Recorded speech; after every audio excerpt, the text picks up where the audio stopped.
ఆడోళ్ళైనా సరే మొగోళ్ళైనా సరే అక్ర సంబంధాలు ఎందుకు పెట్టుకుంటారు? వాళ్ళు రాత బాగోక పెట్టుకుంటారమ్మా. ఎందుకు పెట్టుకుంటారో? రాత బాగుంటే పెట్టుకుంటారేటి మామూలుగా? మీరు నేను చెప్పుకుంటా పెట్టుకుంటారా?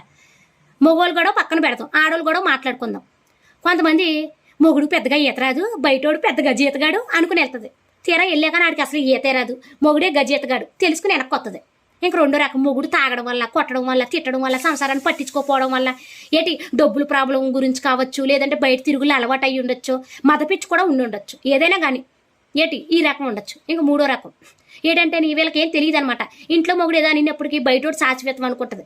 ఆడు ఆడు ఈ దీని అందాన్ని చూసి ఇష్టపడుతున్నాడు అనే విషయాన్ని తెలుసుకోలేదు పాపం, ఆడే సాచివేతం అనుకుంటుంది. దానివల్ల కూడా పెట్టుకోవచ్చు. ఏదేమైనా కానీ ఎక్కడ సంబంధాలు వాళ్ళ జీవితాలు పిల్లలు దూరం అవ్వడం తప్ప ఉపయోగం అయితే ఏం ఉండదు. సీరియస్గా చెప్తున్నా. అదేందా ఎవడొచ్చినా కూడా నీ అందరూ నీ గ్లామర్ చూసి వస్తాడే తప్ప ఏంటి నీ గుండెకాయలో ప్రేమను చూసి ఎవడో రాడు. పెళ్ళైనోడు పెళ్ళి అయిపోయిన అమ్మాయిని ఇష్టపడుతున్నాడంటే